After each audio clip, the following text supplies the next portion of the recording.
ناظرین آپ دیکھ رہے ہیں وائس آف پنجاب اور میں ہوں راجہ شفیق۔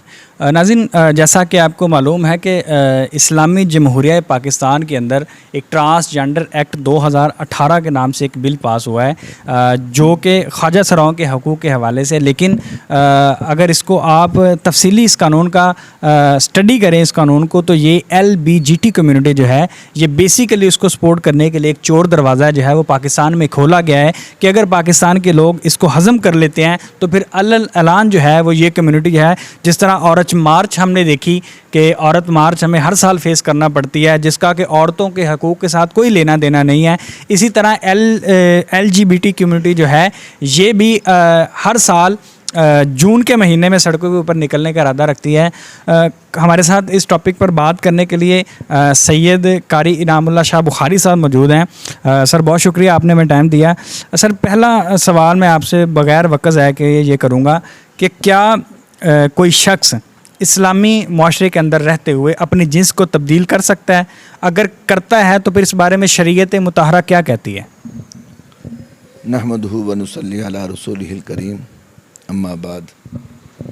میرے محترم، سب سے پہلی بات تو یہ ہے کہ اللہ نے جو انسان کو تخلیق دی ہے، جو جنس کو تبدیل کرنے کا فیصلہ ہے، یہ حقیقت کے اندر خدا کی تخلیق پر اعتراض ہے جی۔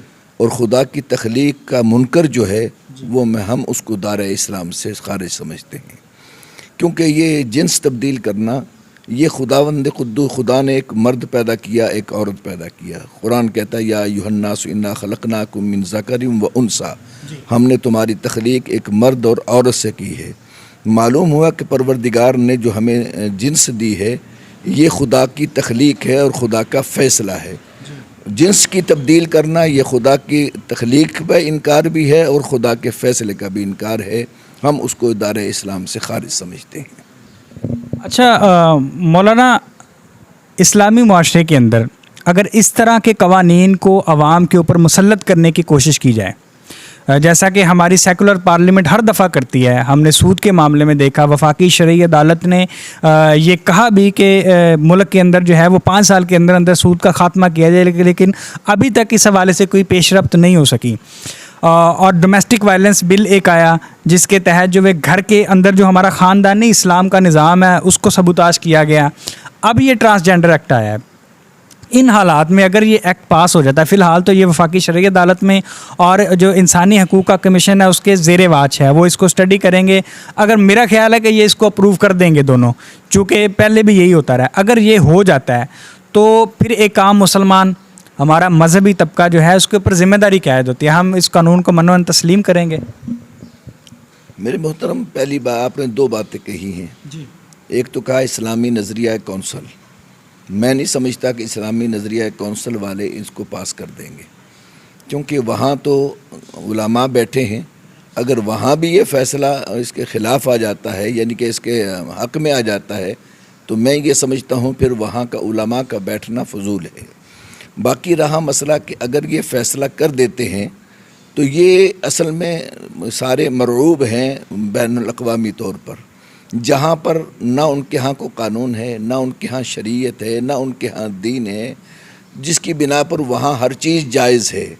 لیکن ہم اس پاکستان تو وہ ملک ہے جس کی بنیاد قرآن دین پر رکھی گئی ہے، قرآن و سنت پہ رکھی گئی ہے۔ پاکستان کا مطلب کیا؟ لا الہ الا اللہ۔ جب بنیاد اس کی لا الہ الا اللہ پہ ہے تو اس کے اندر یہ فیصلہ ہے کہ جو فیصلہ قرآن و سنت کے خلاف ہوگا ہم اس کو تسلیم نہیں کریں گے۔ اگر ہوگا وہ زبردستی مسلط کیا جائے گا تو انشاءاللہ علماء امت، علماء حقہ اس کا مقابلہ کریں گے اور اس کے ساتھ ٹکرائیں گے، اور یہ اصول ہے جب علماء میدان میں اترایا کرتے ہیں پھر یقیناً کوئی ایسے فیصلے دنیا کے اندر، اس ملک کے اندر کوئی فیصلے مسلط نہیں کیے جا سکتے۔ جی، سید انعام اللہ شاہ بخاری جو ہے وہ ٹرانسجنڈر ایکٹ کے حوالے سے اپنے خدشات کا اظہار کر رہے تھے۔ ان کا کہنا یہ تھا کہ اگر یہ بل جو ہے یہ ہیومن رائٹ واچ کمیشن اور وفاقی شرعی عدالت جو ہے اس سے نکل کر یہ قانون ہمارے اوپر مسلط کیا جاتا ہے تو ہم اس کو منوان بالکل تسلیم نہیں کریں گے۔ پاکستان کا جو مذہبی طبقہ ہے وہ اس قانون کے خلاف سڑکوں پر نکلے گا اور اپنی جو حق کی آواز ہے اس کو ضرور بلند کرے گا۔